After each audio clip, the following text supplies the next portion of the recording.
The broadcast is now starting. Oke, selamat sore kawan-kawan sekalian, kawan-kawan trader, dan selamat berjumpa kembali di minggu kedua bulan Januari. Dan kita akan melakukan webinar dengan topik menarik. Hari ini kita akan membahas tentang peranan volume di dalam perdagangan. Oke, jadi bukan hanya volume tick yang akan saya tampilkan mengenai fungsi dan peranannya di dalam pasar, tetapi mungkin nanti di akhir webinar ini saya akan menampilkan volume profile, dan mungkin banyak teman-teman yang belum tahu tentang volume profile dan bagaimana kegunaannya di dalam perdagangan. Apa sih kelebihannya volume profile dibandingkan dengan volume tick yang akan kita bahas di dalam perdagangan. Oke, baik teman-teman sekalian. Topik kita hari ini merupakan topik yang menurut hemat saya itu adalah topik yang sangat menarik dan jarang sekali dipakai di dalam perdagangan valuta asing maupun untuk komoditas yang kita ketahui. Tapi lebih banyak orang menggunakannya di dalam perdagangan pasar saham maupun indeks ya. Itu biasanya mereka menggunakan volume. Sebelumnya saya sampaikan disclaimer dulu kawan-kawan bahwa informasi yang saya berikan pada sore ini merupakan informasi untuk edukasi dan saya tidak ada niatan untuk menjadikan edukasi pada hari ini sebagai satu signal untuk masuk dan keluar pasar ya. Jadi edukasi ini teman-teman bisa tangkap informasinya dan dijadikan bahan perbandingan di dalam melakukan analisa. Kemudian perlu saya ingatkan kembali bahwa perdagangan produk dengan daya ungkit yaitu leverage itu mengandung resiko. Jadi sebelum Anda memutuskan untuk masuk ke dalam pasar, sebaiknya dipertimbangkan kembali berapa kisaran resiko yang siap kita tanggung apabila terjadi kerugian.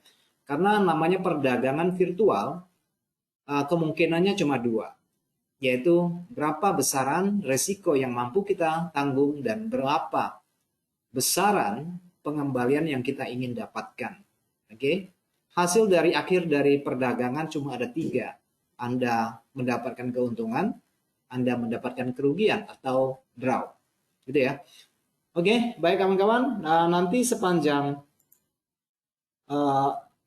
webinar ini jika terdapat gangguan, tolong dicek kembali suara dan tampilannya pada perangkat Anda, dan apabila itu terjadi pada pihak saya, suara saya kurang jelas atau layarnya tiba-tiba blur, saya tolong diinformasikan ya supaya saya bisa mengecek kembali di sini. Oke teman-teman, Anda bersama saya Adi Pangestu, analis dari HFM Indonesia. Kali ini akan menyampaikan materi tentang volume perdagangan dan akan berusaha semaksimal mungkin menyampaikannya secara sederhana sehingga topik ini bisa teman-teman serap dengan mudah juga. Oke, ini beberapa cakupan yang akan kita bahas pada sore ini, yaitu mengenai definisi volume, kemudian kondisi volume, fungsi dari volume, dan di akhir ada pertanyaan yang mungkin dari penjelasan saya teman-teman belum menangkap poinnya atau clue-nya, nanti boleh ditanyakan di dalam ruang chat, nanti saya akan jawab sebisanya. Dan mungkin di akhir dari webinar ini seperti yang saya sampaikan tadi, saya akan tambahkan tentang volume profile, agak sedikit berbeda dengan volume yang kita ketahui, dan ini mungkin saja menjadi sesuatu yang baru bagi teman-teman, bagaimana itu volume profile. Jadi sebelumnya yang saya sampaikan ini adalah mengenai volume tick ya kawan-kawan. Baik, oke kita mulai ya. Volume perdagangan. Nah, di dalam pasar tentu saja ada tiga komponen penting ya kawan-kawan. Kita memiliki komoditas, kita memiliki harga, dan kita memiliki kuantitas. Jadi komoditas dalam hal ini adalah jenis barang dagangan, entah itu barang atau jasa yang diperdagangkan di dalam pasar konvensional. Namun di dalam pasar keuangan, karena kita ceritanya adalah pasar keuangan, berarti tentu saja barang dagangannya adalah mata uang gitu ya. Nah, itu adalah komoditas yang kita perdagangkan. Kemudian yang kedua, mengenai harga, harga yang terbaca pada platform kita tentu saja itu menggambarkan nilai atau value dari barang dagangan yang kita perjualbelikan. Entah teman-teman tradingnya di valuta asing, di komoditas, di saham, di indeks, di future, atau sebagainya ya, itu adalah menggambarkan harga. Jadi kalau kita berbicara tentang harga, otomatis kita akan mengacu pada grafik perdagangan kita ya, yang biasa kita gunakan. Mungkin grafiknya bisa berbeda-beda, ada yang menggunakan grafik OHCL atau grafik bar chart, atau juga yang menggunakan Renko chart, ada yang menggunakan candlestick chart, ada yang menggunakan line chart dan sebagainya. Begitu banyak grafik yang tersedia ya. Namun ya secara umum kebanyakan mungkin hampir 80% trader menggunakan grafik candlestick. Nah, yang ketiga, komponen yang paling penting yang sering sekali dilupakan orang adalah mengenai volume atau kuantitas.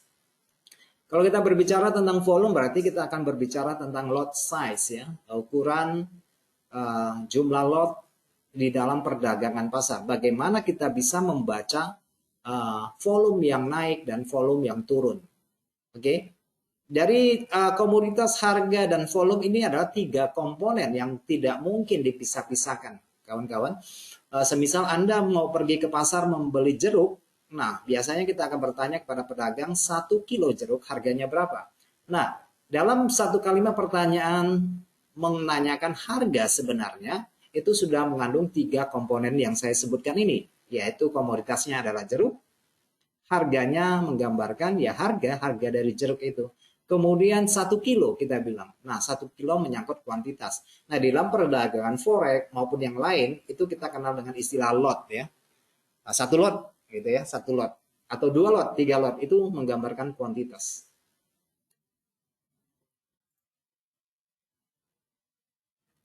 Oke, selanjutnya. Nah, ini tentang definisi volume ya. Definisi volume. Ya, kombinasi antara kuantitas beli dan kuantitas jual. Jadi konsep basicnya adalah seperti ini.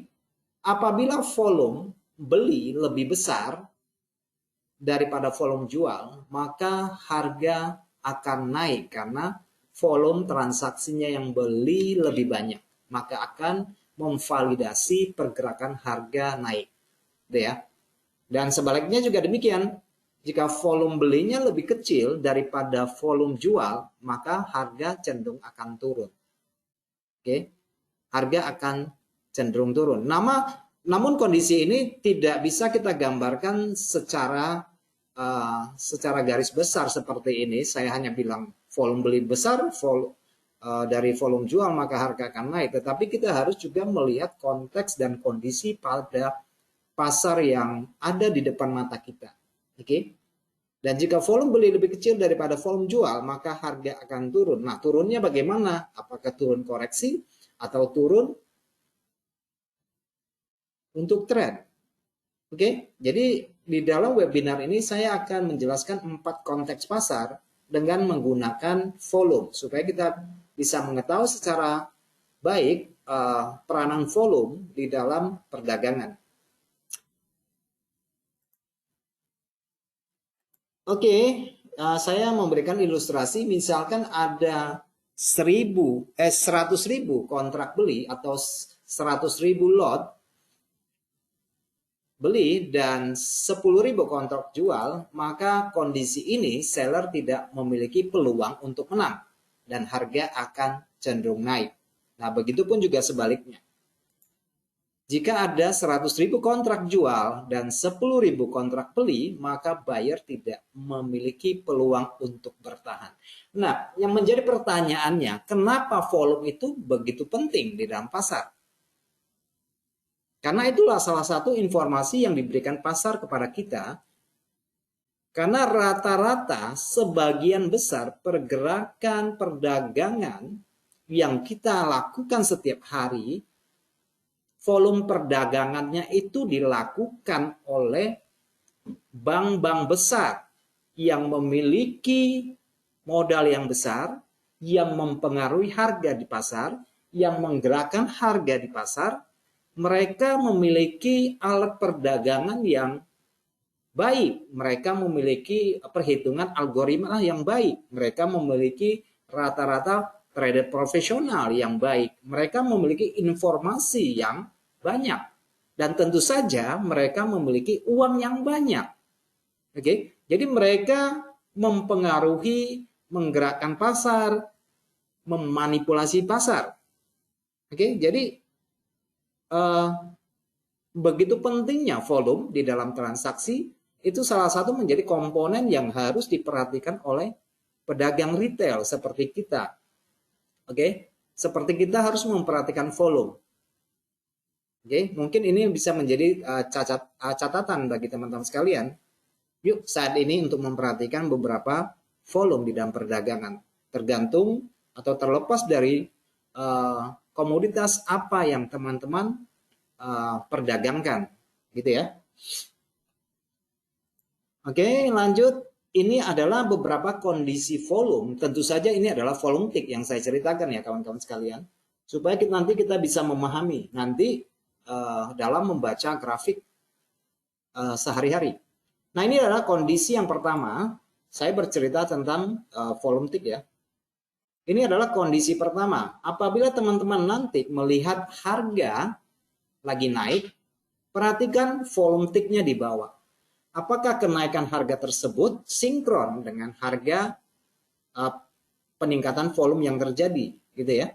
Jadi harus diperhatikan harganya naik, volumenya apakah naik.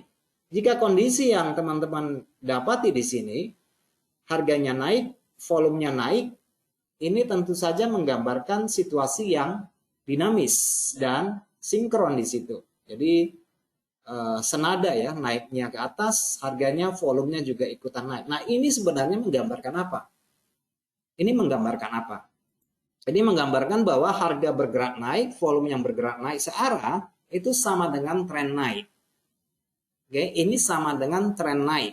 Jadi minat beli besar dan pembeli merasa nyaman untuk terus melakukan transaksi, melakukan pembelian terus-menerus. Jadi ini adalah kondisi yang pertama yang harus kita ketahui. Konteks pasar yang sekarang di depan mata kita, konteks pasarnya lagi naik. Oke, lagi naik. Kita mungkin menangkap harganya naik. Tetapi kenaikan tersebut apakah divalidasi oleh pertumbuhan volume? Jika tidak, itu menjadi tanda tanya besar. Gitu ya. Itu kondisi yang pertama. Sekarang kita bahas kondisi yang kedua. Harganya turun. Volumenya juga turun. Nah, ini menggambarkan apa? Apakah trennya turun? Kelihatannya sama-sama sinkron, harganya turun, dan volume perdagangan juga turun. Sinkron sekali, sangat dinamis. Nah, ini menggambarkan apa? Ini menggambarkan sedikit minat dari pedagang untuk menjual. Jadi seller itu malas menjual. Loh kok tahu ini sellernya malas menjual? Itu kelihatan volume tick-nya itu aktivitas perdagangannya semakin menurun. Berarti orang yang melepas posisi itu makin lama makin sedikit. Gitu ya. Jadi harganya turun, volume tick-nya juga turun. Nah, ini menggambarkan seller melepas posisi tetapi dengan jumlah yang semakin sedikit. Gitu ya, semakin sedikit. Nah, ini biasanya menandakan adalah tanda atau keadaan koreksi dari pasar. Oke, nanti diperhatikan di chartnya kalian masing-masing, terutama gunakan chart 1 jam atau daily. Tapi kalau teman-teman gunakan di 4 jam, nggak pas, nggak cocok, gitu ya. Jadi gunakan di daily, di weekly, di monthly, di 1 jam dan ke bawahnya itu bisa. Tapi di 4 jam nggak cocok. Kenapa nggak cocok? Karena 4 jam nanti kalian akan mendapatkan volume tick yang sangat apa ya? Sangat seragam gitu ya. Jadi agak sulit membaca volume di 4 jam. Nanti volume tick-nya tampilannya itu 4 batang tinggi, 2 batang kecil, 4 batang kecil, 4 batang tinggi. Jadi kurang bisa dijadikan pedoman gitu ya untuk membaca dan menganalisa pasar. Oke, ini yang perlu diingat. Yang kedua, harganya turun, volume tick-nya turun. Itu menggambarkan aktivitas untuk melepas posisi belinya atau bisa dikatakan seller malas untuk menjual gitu ya. Nah, ini menggambarkan situasi koreksi dari harga. Pada umumnya seperti itu. Oke, ini kondisi yang kedua. Diingat ya. Ini adalah kondisi yang ketiga di mana harganya naik tetapi volume perdagangan tiknya turun. Nah, ini menggambarkan apa? Harganya naik gini. Berarti ini kontradiktif ya, kontradiktif. Tidak sinkron. Nah, ini menggambarkan adalah pasar lagi serakah. Teman-teman sering mendapati harga yang naik sangat signifikan tetapi tidak didukung oleh pertumbuhan volume. Nah, itu menggambarkan ciri-ciri pasar yang serakah. Harganya ada, tetapi volume pembeliannya sedikit atau kecil gitu ya. Oke, volume pembeliannya sedikit. Karena tidak didukung oleh volume, maka ini menggambarkan pasar yang serakah. Gitu ya. Nah, ini adalah kondisi volume yang ketiga. Selanjutnya kita akan melihat kondisi yang keempat, di mana harganya turun, volumenya naik. Nah, ini menggambarkan apa? Ini juga kontradiktif. Oke, tidak sinkron. Tetapi ini adalah awal dari permulaan tren turun. Oke, tangkap ya, harganya turun, volumenya makin naik nih, volumenya makin naik. Nah, itu menggambarkan tanda awal penurunan atau perubahan arah dari pasar sebelumnya yang tadinya naik, sekarang sudah beralih terjadi pergeseran minat menjadi jual. Jadi harganya turun, volumenya naik, gitu ya. Nah, ini menggambarkan ketakutan pelepasan posisi dari pembeli. Oke, jadi banyak sellers yang masuk dalam konteks pasar seperti ini. Nanti akan kita lihat di dalam MetaTrader beberapa contoh yang lebih komprehensif ya. Dan ini hanya semacam template yang saya sajikan untuk materi teorinya ya. Oke teman-teman, 4 kondisi ini harap diingat. Nah, sekarang fungsi volume dalam perdagangan. Fungsinya untuk apa sih? Fungsinya, yaitu fungsinya diantaranya adalah untuk memvalidasi pasar atau aset yang kita perdagangkan apakah lagi liquid atau tidak liquid. Nanti akan kelihatan di dalam pembentukan volumenya. Oke. Nah, di dalam contoh ini teman-teman bisa lihat chart. Di sini ada chart yang bersih, di bawahnya ada volume. Nah, yang ingin saya tunjukkan adalah tentang masalah likuiditas yang saya sebutkan barusan. Oke. Nah, apabila teman-teman mendapati yang seperti saya lingkari ini adalah rata-rata candle kecil. Nah, kalau rata-rata candlenya kecil, semestinya volume ticknya yang menggambarkan aktivitas perdagangan di sini harus juga kecil ya. Nah, kondisi ini biasanya terjadi di dalam keseimbangan harga antara pembeli dan penjual. Jadi volume ticknya itu menggambarkan aktivitas yang rendah. Oke, kalau aktivitasnya rendah berarti likuiditas juga berkurang pada zona harga yang saya tampilkan di dalam contoh ini. Oke, selanjutnya untuk contoh yang kedua teman-teman bisa nanti lihat perbandingan untuk kondisi candle yang besar seperti ini. Nah, teman-teman bisa melihat rata-rata candle yang naik memiliki ukuran bodi yang besar. Demikian juga yang turun. Nah, dalam konteks dasar seperti ini, itu menggambarkan likuiditasnya meningkat. Jadi di sini terjadi fluktuasi harga. Oke, fluktuasi harga yang besar sekali pada zona itu. Dan tentu saja ini akan divalidkan oleh pergerakan volume. Ketika harga sedang naik, apakah volume ini naik? Ketika harga turun, apakah volume ini naik? Nah, ini menjadi tanya. Atau justru malah volumenya turun seperti ini. Ingat kembali kepada kondisi yang tadi. Harga naik, volume naik itu tren. Harga turun, volumenya turun, itu menggambarkan kondisi pasar yang takut. Atau mengalami degradasi atau mengalami koreksi. Oke. Harganya turun ya di sini. kemudian kita lihat volumenya turun. Ini menggambarkan apa? Gitu ya. Mungkin ada sejumlah pelepasan posisi, profit taking dan sebagainya. Itu menyangkut tentang likuiditas. Likuiditas itu artinya kalau bahasa umumnya itu artinya laku ya, laku atau laris. Artinya ketika kita membeli, di saat itu juga pasti ada orang menjual. Di saat kita menjual, pasti pesanan kita juga akan ditangkap oleh pembeli. Itu namanya likuiditas. Jadi likuiditas ya artinya laku ya. Mata dagangan atau komoditas yang kita perdagangkan itu adalah aset yang liquid, maka disebut liquid atau likuidasinya bagus.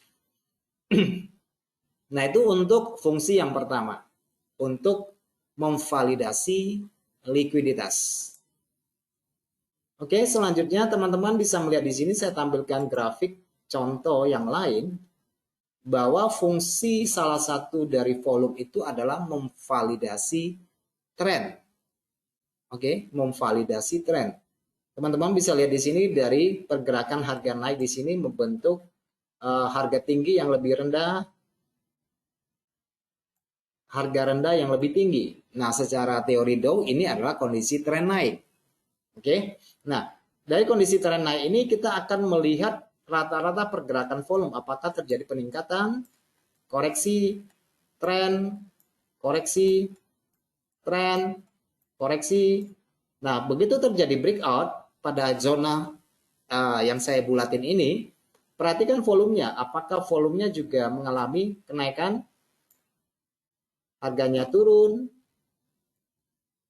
volumenya naik, harganya turun, volumenya naik, harganya turun, volumenya naik.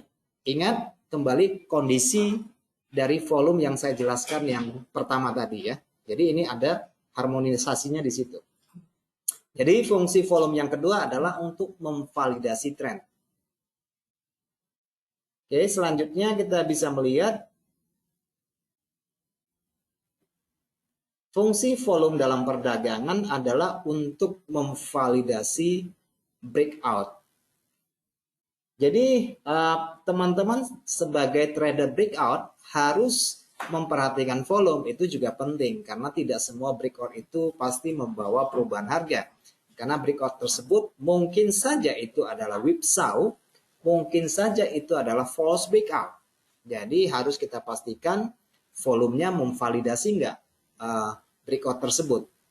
Dalam contoh ini teman-teman bisa melihat di sini ada terjadi breakout. Di sini ada terjadi breakout.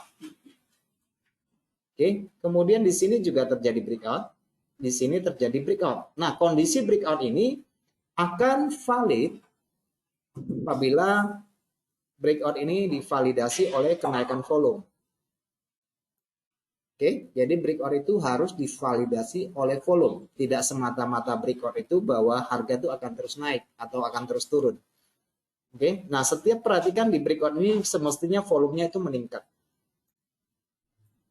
Oke, volumenya harus meningkat. Ketika terjadi breakout ke sisi bawah, volumenya juga harus meningkat. Oke, maka breakout tersebut akan menjadi valid untuk diikuti.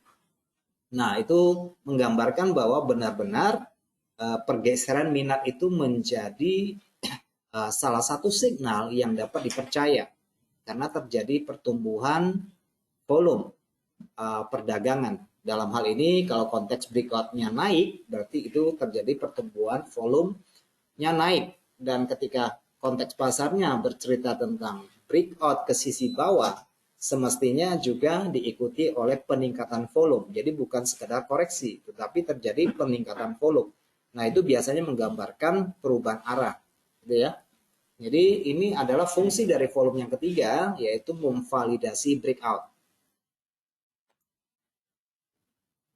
Materi ini tidak panjang ya kawan-kawan, jadi sangat simpel sekali dan bisa nanti dicek masing-masing di platformnya. Oke, selanjutnya yang ketiga, yang keberapa lagi? Keempat ya. Fungsi volume dalam perdagangan yaitu untuk memvalidasi reversal ya, pola-pola bullish engulfing, bearish engulfing, pregnant, harami bullish, bearish, apalagi namanya inside down, inside up, dark cloud cover, kemudian pushing line, trust line, bearish, trust line, bullish, dan sebagainya. Dari beberapa nama-nama yang saya sebutkan tentu teman-teman sudah sangat familiar karena sudah saya sampaikan di dalam materi webinar di tahun lalu gitu ya.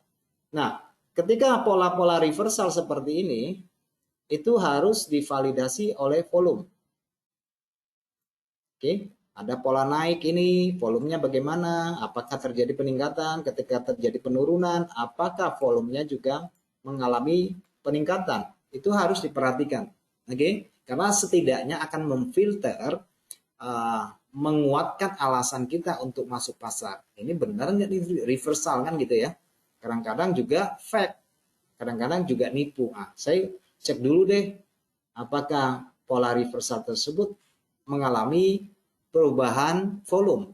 Apabila terjadi perubahan volume, mungkin itu bisa menjadi alat filter kita, menguatkan alasan kita untuk masuk pasar. Nah, itu tujuan dari penggunaan volume tick ya. Karena volume tick ini menggambarkan aktivitas pasar.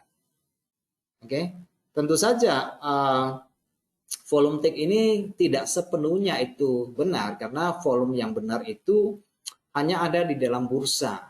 Jadi volume tick yang ada pada platform kita masing-masing setiap broker tentu saja berbeda, tetapi perbedaan tersebut biasanya tidak mencolok, tidak signifikan ya. Nah, kenapa volume itu menjadi penting yang seperti saya katakan? Ya, karena rata-rata pergerakan aset itu dipengaruhi oleh bank-bank besar yang melakukan perdagangan. Dan mereka untuk memasuki perdagangan, biasanya mereka tidak mau mengejutkan pasar. Mereka biasanya bersembunyi-sembunyi ya. Mungkin mereka melakukan perdagangan pada kolam gelap atau dark pool atau yang lainnya gitu ya. Atau mereka melakukan perdagangan dengan menggunakan block order atau sebagainya. Tetapi kegiatan mereka sebenarnya tidak benar-benar tersembunyi dan akan tergambar dengan hadirnya kegiatan atau aktivitas yang besar, yaitu dengan pertumbuhan volume tick, gitu ya kawan-kawan. Ya itulah kegunaan dari volume tick, yaitu untuk bisa melacak pergerakan smart money, gitu ya, pergerakan uang besar. Dan mereka untuk melakukan perdagangan tidak bisa seperti kita, tinggal satu klik gitu ya. Karena mereka tidak bisa mau membeli misalnya mau membeli euro USD 100.000 lot dengan satu klik gitu ya. Dan mereka biasanya akan menempatkan beberapa kali masuk pasar, tidak sekaligus gitu ya. Karena kenapa? Karena belum tentu dia mau beli 100.000 lot itu likuiditas yang tersedia di pasar itu cukup. Oke, jadi mereka harus memecah pesanan mereka dalam beberapa kali ya, misalnya 100.000 lot ya mereka mungkin bisa pecahnya menjadi 30.000 lot, 30.000 lot, atau ya terserah mereka mau pecahnya berapa ya. Tapi itu juga akan terlacak dan terlihat pada tampilan volume tick. Oke, kawan-kawan sekalian, selanjutnya kita akan belajar sedikit tentang candle by candle, yaitu mengenai volume candle ya kawan-kawan, supaya kita bisa belajar dari detailnya yang paling kecil, nanti baru lihat secara globalnya. Oke, nah teman-teman bisa melihat di sini ini adalah candle naik di mana volumenya berada di atas rata-rata nilai volume rata-rata ya. Saya katakan kalau ini misalnya candle 1 jam, mestinya kenaikan candle ini yang lumayan besar dominan dibandingkan candle-candle sebelumnya, itu volumenya harus naik dibandingkan candle-candle sebelumnya. Oke. Nah, kondisi ini biasanya kondisi yang normal. Ya. Memvalidasi gitu ya, kondisi yang normal. Oke. Selanjutnya, kita akan juga mendapati kondisi yang seperti ini, di mana candlenya kecil, ya itu menggambarkan perdagangan yang sepi, mungkin harga sedang ranging, ya volumenya juga harus kecil. Jadi ini adalah kondisi yang normal. Oke, mungkin saya ilustrasikan ini candle 1 jam pada trading sesi harian. Kalau teman-teman mendapati candlenya kecil, ya semestinya volume tick dan aktivitas perdagangan itu juga rendah. Itu akan terlihat dari volumenya, ya, volume ticknya.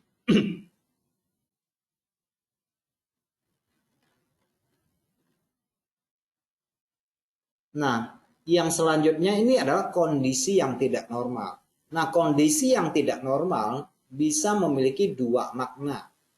Harga nanti bisa berubah dengan pergerakan yang besar ke sisi bawah atau ke sisi atas. Nanti teman-teman akan mendapati kondisi seperti ini. Candlenya besar sekali, tetapi volumenya kecil. Oke, mungkin ini adalah candle naik divergensi. Kenaikan tersebut tidak didukung oleh pertumbuhan volume. Bisa saja kondisi ini menggambarkan kondisi pasar yang serakah. Oke, sudah saya jelaskan di awal ya. Mungkin kondisi ini bisa menggambarkan kondisi pasar yang sedang serakah. Harganya ada, harganya naik, tetapi volumenya kecil. Nah, dalam konteks pasar seperti ini harusnya kita berhati-hati. Jangan ikut euforia. Berhati-hati ya, kondisi seperti ini. Ini anomali, tidak normal. Teman-teman juga bisa menangkap ada candlenya doji, candlenya kecil, entah dia spinning top atau spinning bottom. Tapi aneh, kok volume ticknya besar sekali. Nah, itu hati-hati. Karena kondisi seperti itu bisa terjadi turbulensi di dalam pasar. Bisa nanti berubah arah dengan candle yang besar, bisa terjadi perubahan arah, atau malah melanjutkan arah. Nanti kita akan lihat contohnya ya di dalam grafik MetaTrader.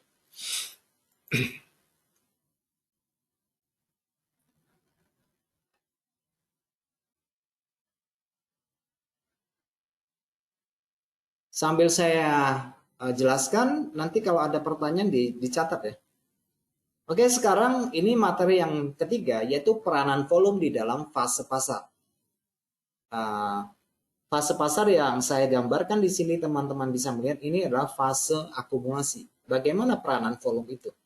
Nanti teman-teman akan mendapati bahwa di dalam fase akumulasi volume transaksi cenderung besar, namun harga masih terikat di dalam range.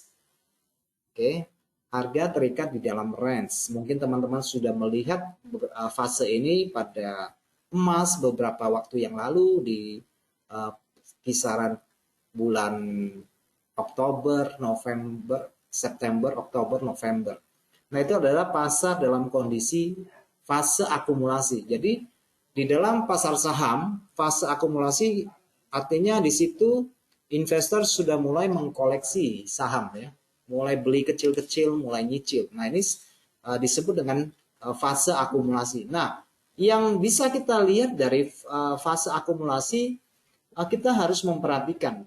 Nah, tidak mesti bahwa di dalam fase akumulasi itu kadang-kadang itu terjadi ledakan harga yang sering menjadi fake breakout, itu sering terjadi, dan secara hierarki harga pada volume akumulasi fase ini, volumenya itu kadang-kadang menciptakan selling climax, menciptakan volume yang besar, menciptakan whipsaw yang naiknya tiba-tiba, turunnya juga tiba-tiba, menggergaji kayak begitu ya.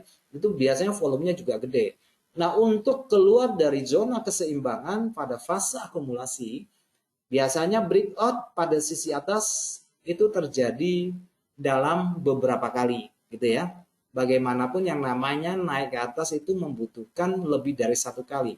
Jadi berbeda ketika terjadi breakout pada sisi bawah, itu jauh lebih gampang. Satu kali tes, dua kali tes mungkin sudah jebol. Tetapi untuk breakout ke sisi atas biasanya akan diuji berkali-kali. Nah, itu biasanya terjadi pada fase akumulasi seperti ini. So, yang perlu kalian perhatikan untuk meyakinkan diri apakah ini adalah fase akumulasi, yang perlu kita perhatikan adalah breakout yang terjadi. Apakah breakoutnya pada sisi atas? Kalau dia benar terjadi pada sisi atas, maka ini adalah fase akumulasi. Tetapi kalau breakout-nya pada sisi bawah, maka ini bukan fase akumulasi, tetapi merupakan fase pas atau price acceptance zones, di mana harga berhenti sejenak sebelum memutuskan untuk melanjutkan arah dia yang sebenarnya. Oke, jadi pada fase akumulasi juga harus kita lihat ke belakang, apakah fase akumulasi ini benar terletak pada suatu zona harga masa lalu yang rendah, entah itu terjadi pada area demand atau itu terjadi pada cluster support yang kuat pada masa lalu. Artinya di masa lalu banyak sekali support pada zona hanya yang sekarang berada pada zona akumulasi seperti ini. Itu harus diperhatikan. Jadi harus lihat ke sebelah kiri untuk melihat historinya ya. Jadi yang harus kita cermati adalah breakout yang terjadi semestinya itu divalidasi oleh pertumbuhan volume seperti ini. Jadi kalau breakout volumenya nggak naik, berarti ini sesuatu yang mungkin keliru, gitu ya. Jadi fungsi dari volume itu tidak memberikan kita signal untuk masuk pasar, tapi fungsi dari volume sebenarnya adalah untuk memvalidasi harga. Oke, untuk melihat kontrak size-nya apakah terjadi pertumbuhan ketika terjadi breakout atau tidak. Oke, untuk memvalidkan ya. Oke, selanjutnya adalah fase kebalikannya, fase distribusi. Itu juga sama. Biasanya volume transaksi pada fase distribusi ini adalah volumenya rata-rata gede. Ada candle yang high wave seperti ini, ya, sering membuat shadow seperti ini. Itu sangat sering terjadi di dalam fase distribusi. Jadi fase distribusi adalah fase di mana orang-orang yang sudah atau investor-investor yang sudah membeli saham di harga murah dan tibalah saatnya bagi mereka untuk melepas posisi beli saham mereka. Maka disebut mendistribusikan, melepas stoknya gitu ya. Nah, biasanya akan cenderung besar volume yang terjadi karena juga yang saya sebutkan di dalam fase akumulasi ini fase distribusi sama aja, cuma dibalik aja kondisinya ya. Nah, yang harus kita perhatikan adalah breakout-nya nanti. Apakah breakout yang terjadi pada sisi bawah? Kalau pada sisi bawah berarti memang benar ini adalah fase distribusi dan saatnya bagi sebagian orang untuk menjual.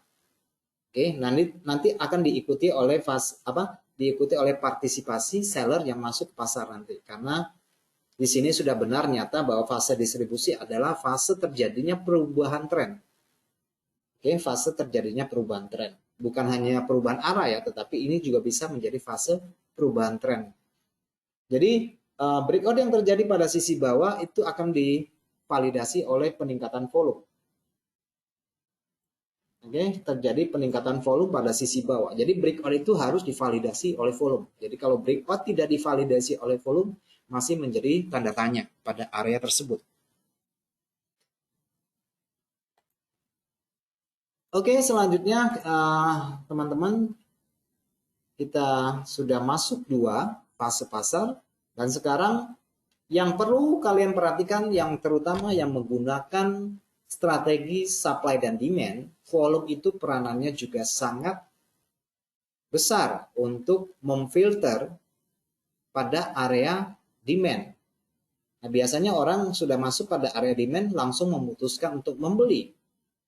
Nah, sekarang kita punya satu tambahan alat katalis untuk menguatkan alasan kita. Ya, ini adalah zona demand yang saya gambar di sini. Ini adalah zona demand. Oke, nanti teman-teman perhatikan harga penurunan perlahan-lahan mulai lemah. Nah, ketika harga turun mendekati zona demand, biasanya cenderung membuat candle-candle yang rata-rata kecil. Oke, rata-rata kecil, gitu ya. Karena untuk melewati zona demand seperti ini, seharusnya dia membutuhkan candle yang relatif besar.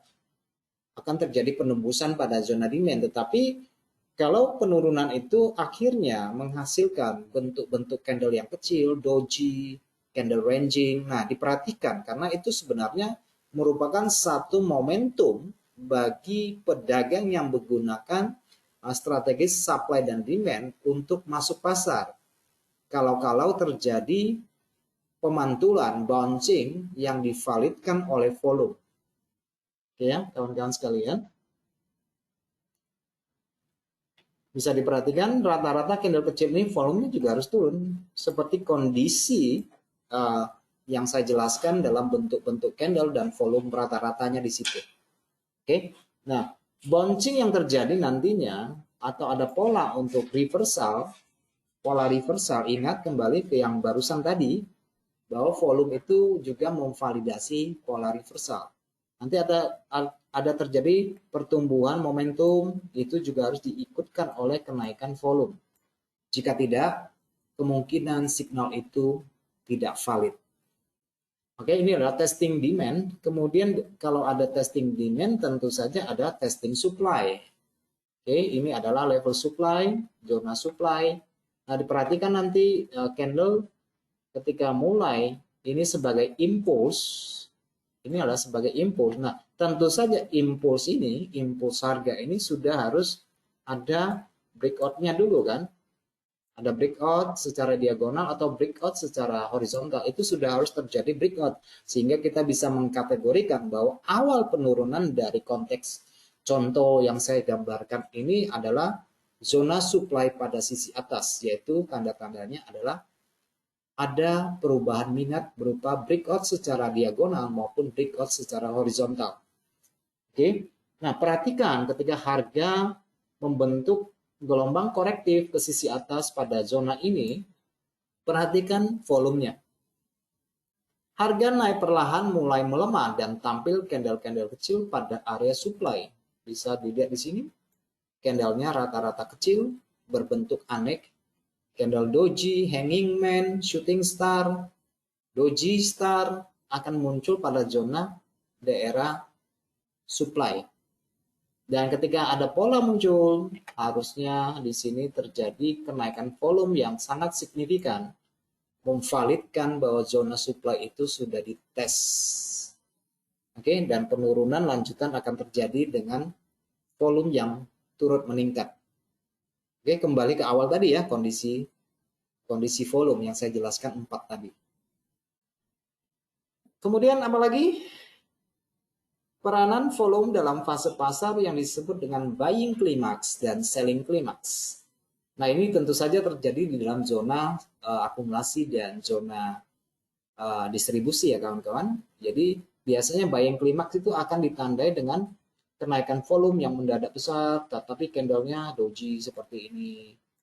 Naik besar, tetapi candlenya doji seperti ini. Kenaikan besar, tetapi ada pola pembalikan dan sebagainya. Itu menandakan bahwa volume itu memvalidasi pada zona supply yang zona supply dan zona distribusi itu adalah kakak beradiknya sama saja ya. Dan itu volumenya akan sering terjadi ledakan volume. Ini menandakan klimaks. Ada orang yang coba-coba membeli, memancing orang untuk membeli lebih tinggi gitu ya. Nah, itu yang biasa terjadi. Itu salah satu manipulasi pasar yang dimainkan oleh pedagang-pedagang besar maupun bank-bank yang memanipulasi harga pada zona tersebut, sehingga tidak mengherankan kebanyakan pedagang retail akan terjebak buy-nya di atas, buy-nya di atas. Begitu ada candle naik seperti contoh di sini, candlenya besar sekali, dia tergoda untuk membeli. Padahal itu memasuki zona konsolidasi yang sudah lumayan lama. Nah, itu akan sering tertipu pada zona ini. Buy di atas puncak, buy di atas puncak.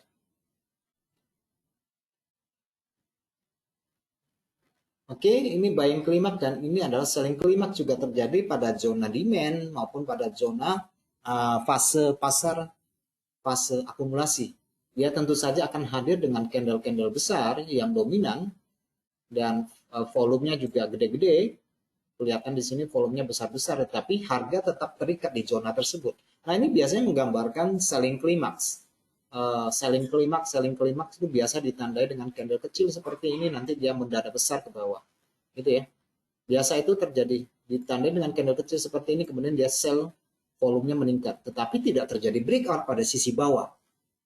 Nah, itu menandakan selling climax itu sering terjadi di dalam pasar pada fase area demand maupun fase akumulasi.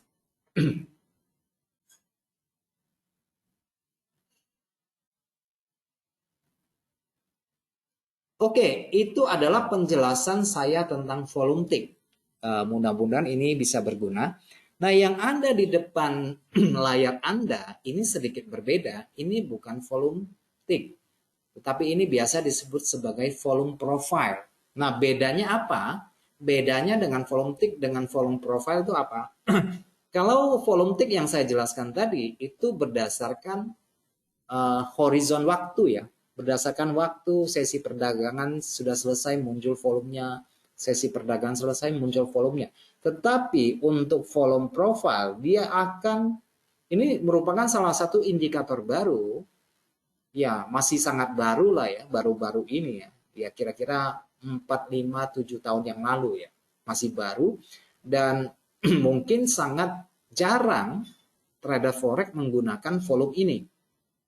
Sebenarnya volume ini sangat bagus. Kenapa? Karena dia nanti akan menggambarkan dengan jelas di mana sih zona harga, di zona harga ya. Tadi volume tick itu berdasarkan waktu dan ini berdasarkan zona harga. Di mana zona harga itu akan ya masa lalu terjadi demand, terjadi supply, volumenya gede sekali. Nah, itu akan menjadi area demand dan supply sebagai proyeksi untuk entry di masa yang akan datang. Nah, tentu saja indikator ini tidak disediakan di dalam MetaTrader atau MetaTrader 4 atau 5. Jadi ya, teman-teman harus cari sendiri untuk memasukkannya ke dalam MetaTrader. Oke, tetapi memang disediakan secara gratis pada platform yang lain ya, bukan di MetaTrader. Di platform yang lain disediakan volume profile. Dan ini sangat berguna sekali. Nanti karena kita bisa melihat price of control-nya terletak di mana. Seperti gambar di dalam contoh ini adalah tampilan Euro USD 1 jam ya, 1 jam. Nah, teman-teman mungkin agak sedikit aneh memperhatikan bentuk volumenya ya. Bentuk volumenya karena dia secara vertikal dia tampil. Nah, teman-teman akan melihat panjangnya volume ini, panjangnya volume ini, panjangnya volume ini, panjangnya volume ini. Ini menggambarkan apa? Ini menggambarkan pada zona harga di 1 jam ini, inilah terjadi volume yang meningkat. Dan karena ini ditempatkan pada MetaTrader, tentu saja volume ini juga masih membaca harga lot size dari volume tick ya, tetapi ini ditampilkan secara vertikal. Nah, kerucut yang lebih panjang menggambarkan peningkatan aktivitas atau volume transaksinya besar. Nah, ini nanti akan menjadi satu ingatan bahwa di lokasi ini terjadi permintaan dan penawaran dengan relatif besar. Sehingga bisa dijadikan rujukan sebagai area supply dan demand di masa yang akan datang. Oke, nanti saya jelaskan di dalam MetaTrader, di dalam waktu kita yang tersisa masih 15 menit, saya akan jelaskan.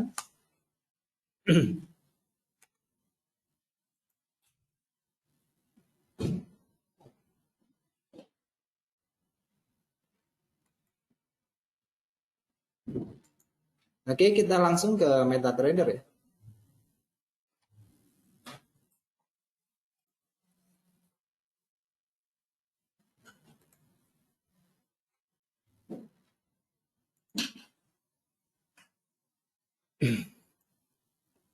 Mengenai volume ya, kawan-kawan, mengenai volume.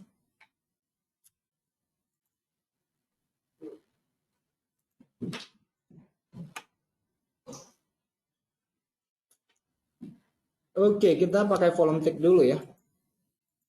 Kenapa saya tidak sarankan menggunakan volume pada 4 jam? Nanti teman-teman akan lihat sendiri.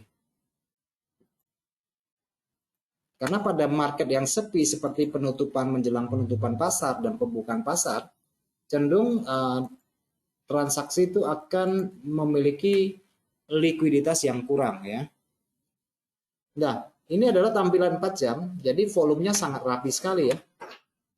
Volumenya sangat rapi sekali karena pada sesi market yang sepi seperti penutupan pasar yang teman-teman bisa lihat di sini, rata-rata candlenya kecil.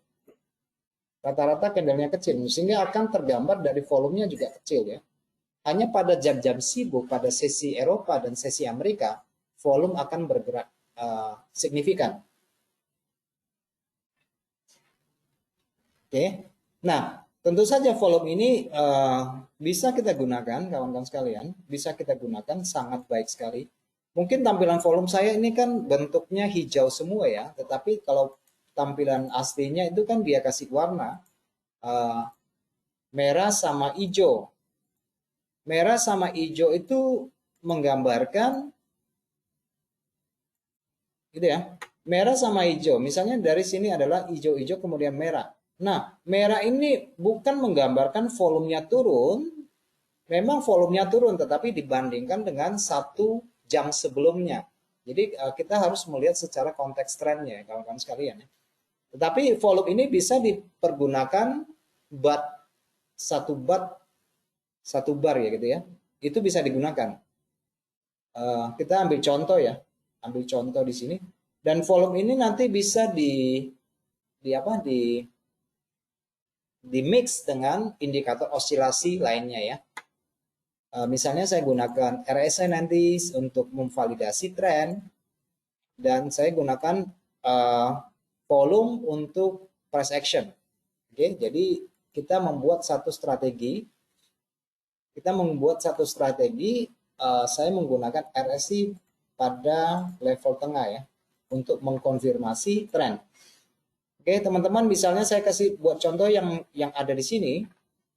Kita perhatikan apakah pergerakan harga ini sudah terjadi pertumbuhan minat. Pertumbuhan minat itu bisa ditandai dengan harga yang keluar dari zona keseimbangan seperti ini. Kalau harga sudah keluar dari zona keseimbangan, maka itu menandakan terjadi akumulasi minat pada konteks pasar yang kita perdagangkan. Oke, teman-teman bisa melihat di sini, ini adalah sesi sepi pada menjelang penutupan market Amerika dan ini adalah market Asia. Pada market Asia terjadi kenaikan harga yang diikutkan dengan pertumbuhan aktivitas volume tick. Oke. Nah, kondisi itu kita harus perbandingkan dengan RSI. Apakah RSI ini, karena saya tahu kenapa saya gunakan contoh RSI, karena banyak teman-teman yang menggunakan RSI dan sering terkecoh ketika terjadi tren. Oke, kita perhatikan harganya naik, volumenya, ticknya naik, kemudian RSI berpindah dari zona di bawah 50 berada di atas 50. Nah, kondisi ini biasanya memvalidasi pergerakan harga yang akan datang dalam konteks 1 jam. Artinya kita boleh membeli. Oke, jadi harganya ada naik, candlenya naik, volumenya naik, RSI-nya di atas 50. Kita sudah membuat satu metode atau strategi perdagangan hari ini, gitu ya. Nah, kita lihat konteks yang lain. Ketika RSI di bawah 50, kita perhatikan harga, apakah harga keluar dari zona keseimbangan harga di sini? Oh, ada candle besar yang turun. Nah, candle besar yang turun tentu harus divalidkan oleh pertumbuhan volume. Oke, pertumbuhan volume. Namun yang harus diperhatikan adalah selalu mengecek ke sebelah kiri apakah terjadi satu kondisi keseimbangan harga, misalnya dengan munculnya candle kecil ini bisa menjadi penolak harga dari penurunan ini. Oke, RSI di bawah 50, terjadi peningkatan volume, candlenya besar. Secara teknis ini strategi yang barusan kita buat, kita disuruh untuk nge-sell. Kita selepas candle ini kita disuruh untuk jual. Tetapi kita harus bijak, lihat ke sebelah kiri. Apakah signal yang diberikan dari strategi yang barusan kita buat ini di sebelah kirinya ada konsolidasi dalam rupa candle kecil. Jika ada, berarti valid itu signal itu belum terkonfirmasi. Oke, jadi kita harus nunggu lagi nih. Oke, ketika terjadi kenaikan pada sesi Asia dan sesi Eropa juga naik, volumenya juga dukung. Oke, volumenya juga dukung, RSI juga dukung di atas 50. Candlenya tidak dukung karena kenaikan candle ini berubah menjadi candle dengan ukuran body yang kecil. Jadi ini adalah narrow candle. Di samping itu juga harus perhatikan apakah harga yang naik ini melampaui zona keseimbangan yang sudah kita buat. Kalau dia belum melampaui, itu belum dinyatakan sebagai signal yang valid untuk masuk pasar. Oke, signal yang valid masuk pasar, dia turun candle ini melewati zona keseimbangan, keluar dari zona keseimbangan, volumenya menguat seperti ini, volumenya menguat, RSI di bawah. Nah, ini baru masuk candle konfirmasi untuk melanjutkan sell. Tentu saja ini untuk short term ya, untuk perdagangan short term. Namun apakah ini bisa digunakan di time frame perdagangan yang lebih kecil seperti di 15 menit misalnya? Tentu saja bisa. Dengan kondisi membaca katalis dari RSI yang sama, teman-teman juga akan melihat dari sampel tadi ya. Nah, teman-teman lihat di sini, ini adalah gelombang turun. Ini adalah gelombang naik. Nah, gelombang naik ini harus divalidasi oleh rata-rata pertumbuhan volume. Cara bacanya juga sama. Tetapi tentu saja candle yang kita lihat menjadi jumlahnya lebih banyak. Jadi volume yang kita baca, volume ticknya itu juga harus kita baca secara akumulasi. Bukan satu candle lagi. Karena kita membuka periode yang lebih kecil gitu ya. Volume yang naik, RSI-nya di atas 50, break up, ya ini menjadi signal yang valid. Gitu ya, untuk kita baca. Nah, sekarang kembali ke 1 jam, ada kalanya kita menemukan candle-candle kecil dengan volume yang besar. Oke, teman-teman bisa lihat di sini, volumenya nonjok begini ya. Ini volume tick-nya besar sekali.